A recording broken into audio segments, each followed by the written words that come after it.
Hi everyone, so I'm here with Brooke and she's agreed to do a nice interview with us. So I'll hand over to you, Brooke, if you'd like to introduce yourself.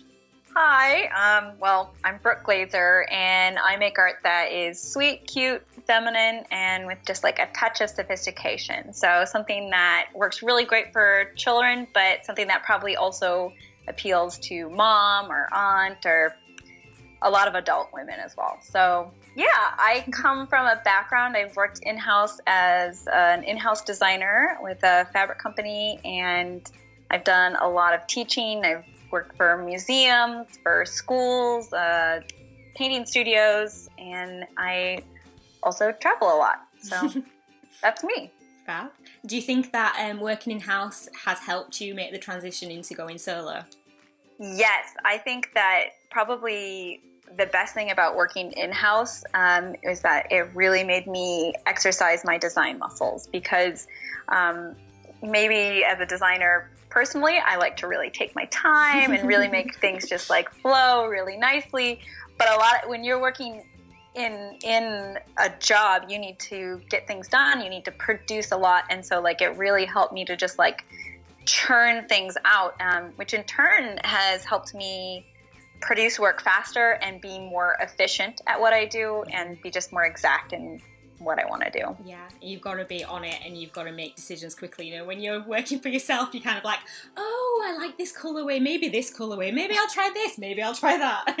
There's none of that when you're in-house. It's like, come on, 25 designs, let's go. Exactly. Luckily I worked with good people, so there was not like too much pressure, but I get things done. Oh, brilliant. And you're also part of a collective, aren't you? Yeah, so I am with a Pencil Parade Art Collective, which is a group of female artists, and yeah, I love them. We do a lot of stuff together. We did our first trade show at Blueprint together. We do a newsletter together. We do a lot of marketing efforts together. I think it's been one of my favorite and best things that I've done as an artist is working with these girls. Oh, I'm glad I got to meet you all as well. That was fantastic. Right, let's get down to the hard Nothing questions. like meeting people in real life. Right, it was interesting to see everybody's lower halves. Realise everyone has legs. Yeah. That's the joke that Betsy made. So actually, we'd been a collective for 2 years, and it was the first time that we had met in person. So it was really funny, like, you know, getting into New York and then like opening the door of the hotel and being like, oh my gosh, you're real people.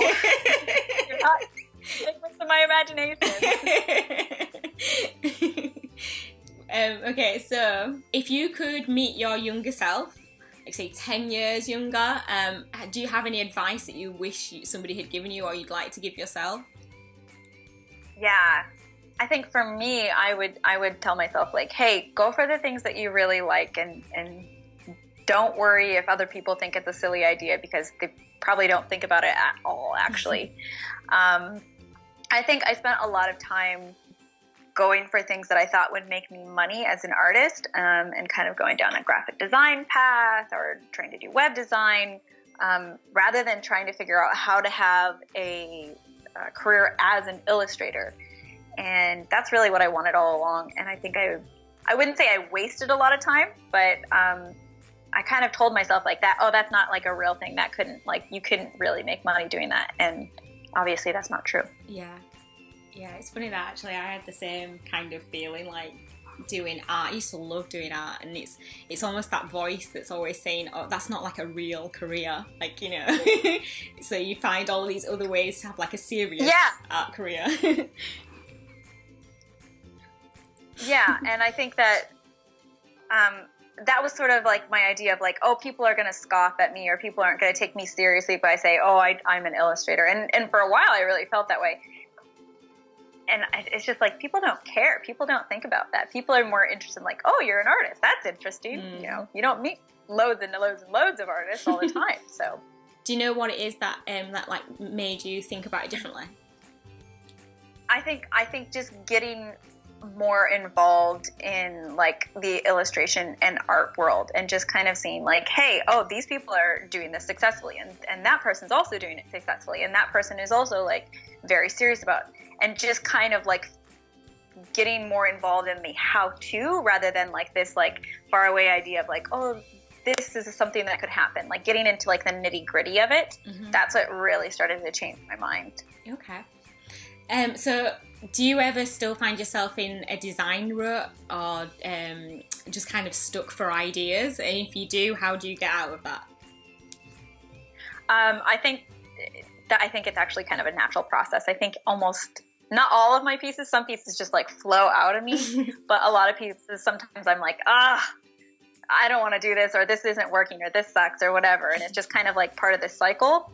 So some of the things that I like to do, I like to change my surroundings. I think that really helps shape things up for me. So I love going to a cafe or a library and working for a few hours. I've done a couple of co-working spaces, which I love doing. I think there's something about being around other people that kind of makes me be like, okay, I'm going to get down to work and I'm just going to keep moving forward and keep trying different things, which helps. Working out is another big one for me. I feel sometimes when I feel stuck in a rut that it's just me feeling negatively about a lot of things. And working out is maybe one of the fastest ways that I can kind of shift that energy. Not that I utilize it enough, probably. I don't actually love working out. It just really gives me good energy when I do it. Cool. What about design tools? Have you got any favorite design tools? Yeah, in the past, I've done a lot of drawing and working in Photoshop. That's almost exclusively what I did when I was working in-house as a textile designer. But I also got a iPad Pro in the last year. And Procreate has completely changed the way that I work. I do almost all of my work on the iPad now. Oftentimes I'll do drawing and sketching on a pencil and paper, and then I'll take a picture of it with my iPad and I'll just start working from there. Or I'll just start drawing directly in Procreate. But pretty much always it comes back to Photoshop for finishing touches or for doing whatever I need to present it to whoever I'm sending it to. Okay, so more on your design process then. What do you specifically do once you get into Photoshop? So if it's with the iPad, I don't necessarily do a whole lot when I bring it in. But if I'm doing painting, there's just loads that I do. I can change the colors of everything. A lot of times I'll take one element that I've painted and I'll flip it around and make a whole like bouquet out of that. There's just so much. A lot of cleaning up, which I've got lots of tricks for making that really fast, thanks to my in-house days. Yeah, so a lot of editing, a lot of color choices, because color really changes a lot when I'm painting. So a lot of times I'll paint with certain colors just so that it's easier to edit and change my mind with later on in Photoshop. And that helps me as well, because if I've kind of painted in specific kind of layers, if a client further down the road wants me to make changes to that painted art, it makes it a lot easier for me to just go in there and edit it really easily. You're working on a class which will go into more detail with all this coming up soon, is that right? Yeah, so Megan Dunnigan and I are working on a class that's going to be for Photoshop for watercolorists. Okay. Or gouachists. I do a lot of gouache. Okay, well, we'll make sure that we add links to that or send an update when that's all ready to go. Okay, so what have been some of your favourite design projects to date? I think one of my favorite designs that I've worked on recently was for some cloth diapers, which was super fun. First of all, I love designing for kids.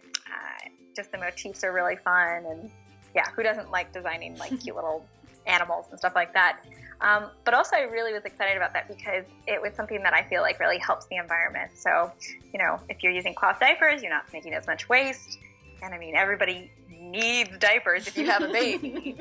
So it also felt like, you know, something that was practical that people actually need anyway. So that's probably one of my more exciting projects, actually. Oh, cool. How did it come about? Did you present some designs or did they give you a brief? I've been writing them for a while, and like I'd given them information, given them designs before, and they had been like, oh yeah, we'll pitch this, and then that fell through. but they really liked some of the designs that I sent them, and they came back and they said, hey, we want to develop this. We want to do a little bit more. Can you change this?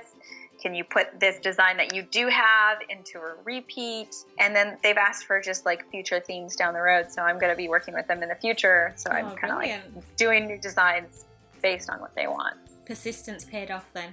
It really did. And just being friendly and not upset that they didn't choose my design. Brilliant. And do you have any dream clients that you're still to work with? Oh, I would love to work with Chronicle Books. I think they just do the most amazing little unique gifts. I remember like, I don't know, probably like 5 years ago, I think I saw like these little like paper cupcakes or a paper tea set or something like that. It was just so cute. And I just think they make the most interesting books. I would just love to get more into publishing in general. So maybe children's books. I don't know. Okay. Everything. I want to get into everything. Okay, so let's imagine there's been like this crazy sanction that's been imposed, and designers are only allowed 3 items or tools. What would your 3 things be? Oh, this is a horrible situation to be in. If I was really limited, then I guess I would have to say the iPad, because it's just like I can play with all these colors and do all this stuff.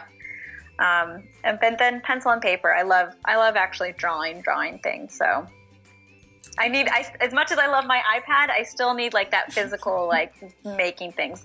I love the iPad, but it doesn't replace painting at the same time. Like it works way better than drawing in Photoshop, but it's still not painting. Okay. Where do you find inspiration typically?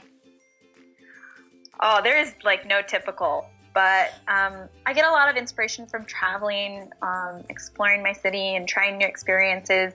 Recently, I did this escape room, which, if you're not familiar, it's kind of a game where they like. Have you done one of these? I haven't done it. No, I'm not insane. Okay. Well, they lock you in a room. But there's lots of clues that you can like do to like find your way to unlock out of there. Anyway, the set design of this place was just so cool, and there was like this really old book. I think it was like a book of Plato or something like that. And the patterns on the spine were just like super cool, and I was just like, don't get distracted. Get out of the room. Get out of the room. It's like you're the one person wanting to stay in the room. Yeah. But then also like. I was traveling last year, and I was on a beach in Bali, and there was a restaurant there, and I went back to go to the bathroom, and there was this gorgeous tile on the floor, and I was just like so absolutely enamored by it. And it was just, I think it's just basically like just paying attention to the little details in the area I'm around. So if I'm on the train or the bus or whatever, like not trying to remember, don't look at your phone, like put that down, just watch what's going on around you, pay attention to those little details. There's just inspiration everywhere. Okay. Oh, that's a nice little note to end on there. Thank you. Put down the phone, look around. I'm probably advice for myself. And do you have any designers that you think are just really inspirational? It could be anyone who's current, or it could be someone from the past.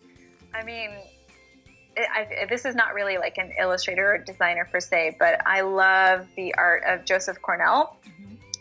He was an artist that was kind of in like the Dada or Surrealist kind of movement. He made these shadow box collages that they just like totally captured my imagination as a teenager. And a lot of them would have like these interactive parts. So like a ball would roll through like kind of like a maze-ish sort of thing, and then it would like hit bells as it went by, and then there'd be pictures of birds, so the bell was like the bird chiming, or it was just really interesting things.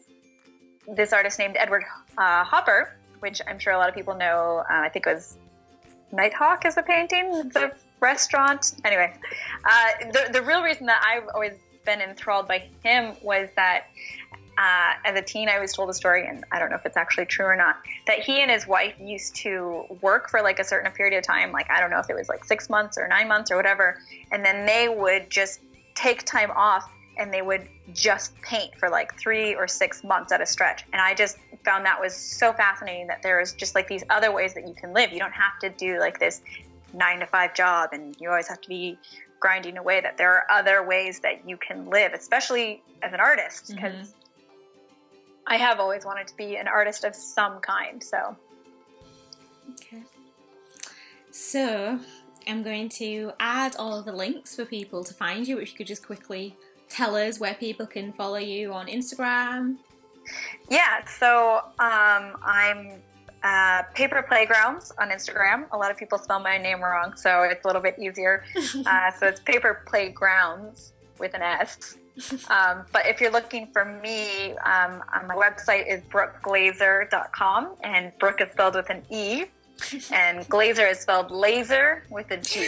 So hopefully one of these ways you can find me. Brilliant. And I also have Paper Playgrounds as a website, so it'll link you to the same website. Oh, okay. Brilliant. Okay, well, thank you for your time. It was lovely to speak to you again. And I look forward to hearing more about your class and sharing that with everyone too.